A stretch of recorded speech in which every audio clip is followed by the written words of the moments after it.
Assalamualaikum warahmatullahi wabarakatuh. Pada kesempatan kali ini, saya bersama dengan ketiga rekan saya berkesempatan untuk menyampaikan sedikit materi tentang vaksinasi. Vaksinasi adalah salah satu upaya dari imunisasi yang bertujuan untuk meningkatkan kekebalan tubuh seseorang terhadap suatu penyakit. Salah satu jenis vaksin adalah vaksin kombinasi. Vaksin kombinasi merupakan vaksin yang tersusun dari 2 atau lebih antigen yang disusun menjadi satu produk antigen untuk menangani penyakit yang berbeda. Salah satu contoh vaksin kombinasi yaitu vaksin MMR. Vaksin MMR merupakan vaksin yang terbuat dari mikroorganisme yang telah dilemahkan, khususnya ditujukan untuk mengobati penyakit campak, penyakit rubella, serta penyakit gondong. Sedikit tentang penyakit campak, yaitu penyakit yang disebabkan oleh virus paramyxovirus, di mana penyakit ini menimbulkan gejala yang hampir mirip dengan rubella, yaitu ruang kemerahan pada permukaan kulit di seluruh tubuh. Begitu pula dengan penyakit gondong. Penyakit gondong juga disebabkan oleh virus, yang mana virus ini akan menyebabkan pembengkakan pada kelenjar parotid atau kelenjar saliva. Vaksin MMR biasanya terbuat dari virus campak, virus rubella, dan virus gondong yang telah dilemahkan terlebih dahulu. Selain ketiga bahan tersebut, vaksin ini mengandung juga bahan penyangga lainnya seperti sorbitol, natrium fosfat, natrium klorida, gelatin, serta bahan penyangga lainnya, dan biasanya dilengkapi dengan antibiotik neomisin. Seperti yang dikatakan tadi, di mana apabila seseorang telah diberikan vaksin ini, maka tubuhnya akan secara otomatis membentuk antigen atau antibodi untuk memberikan perlindungan terhadap virus penyebab penyakit tersebut.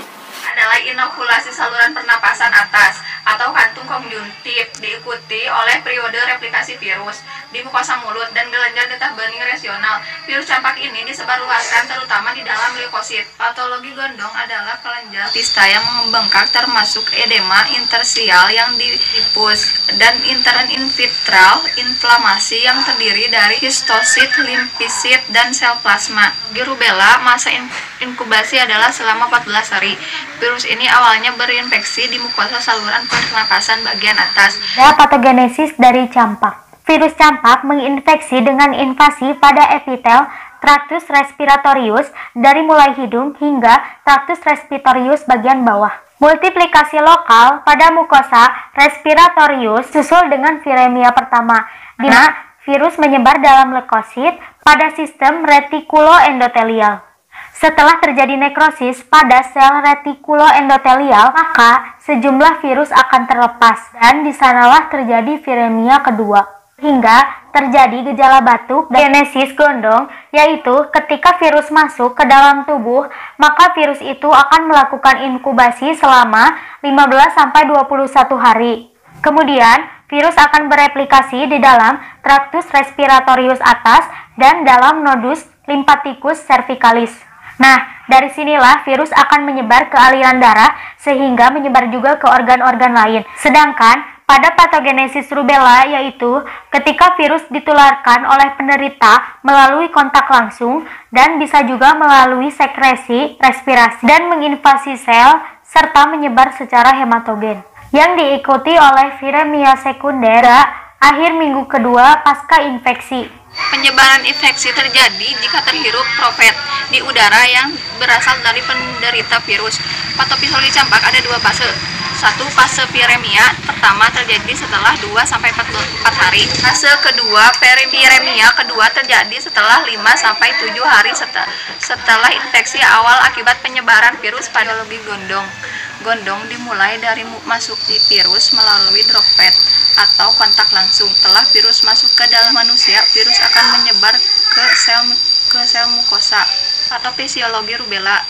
Daerah utama yang terinfeksi oleh rubella adalah nasofaring, kemudian menyebar ke kelenjar getah bening.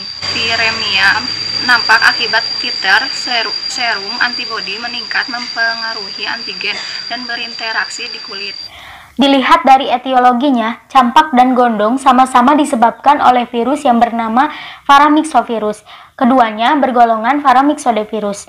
Nah, pada rubella sendiri disebabkan oleh virus yang bernama rubella. Selain itu, penyebab dari ketiganya adalah tidak melakukan vaksinasi secara rutin. Pada pengobatan campak, gondong, dan juga rubella, tidak ada pengobatan khusus pada ketiganya, melainkan dengan pengobatan pada gejala-gejalanya saja. Seperti halnya ketiganya memiliki gejala seperti demam. Nah, ketiganya bisa diberikan paracetamol atau ibuprofen sesuai dengan anjuran dokter atau dosis tertentu. Selain itu, melakukan vaksinasi secara rutin. Dilihat dari preventif atau pencegahan, ketiga penyakit itu dapat dicegah dengan pemberian vaksin MMR itu sendiri atau bisa dicegah dengan cara lain, yaitu yang pertama pada penyakit campak dapat dicegah dengan penderita campak harus berdiam diri di rumah. Yang kedua, menghindari kontak langsung dengan penderita. Yang ketiga, menjaga kebersihan dan istirahat yang cukup. Yang keempat itu menjaga daya tahan tubuh atau imunitas itu sendiri. Yang kedua itu pada penyakit gondong, bisa dicegah dengan cara menjaga pola makan, menjaga kebersihan diri, rutin mencuci tangan, dan tidak berbagi peralatan apapun dengan penderita. Dan yang terakhir itu menerapkan etika batuk. Pada penyakit yang ketiga, yaitu rubella, dapat dicegah dengan menjaga kebersihan agar terhindar dari virus. Yang kedua, menghindari kontak langsung dengan penderita karena virus bersifat menular. Dilihat dari efek sampingnya, vaksin MMR umumnya tidak memiliki efek samping. Sekalipun ada, efeknya ringan, seperti demam, kejang-kejang, pembengkakan kelenjar, jadinya alergi, nyeri sendi atau sendi terasa kaku. Pada vaksin MMR itu memiliki kontraindikasi. Yang pertama itu, anak yang menerima injeksi vaksin hidup lain dalam 4 minggu. Yang kedua, anak yang alergi terhadap neomycin atau gelatin. Yang ketiga, anak yang demam akut atau imunisasi harus ditunda dulu. Yang keempat, tidak boleh diberikan dalam 3 bulan setelah injeksi imunoglobulin. Dan yang terakhir, pernah mengalami reaksi alergi yang parah. Sekian pemaparan dari kelompok kami. Mohon maaf apabila terjadi banyak kesalahan dan kekurangan. Wassalamualaikum warahmatullahi wabarakatuh.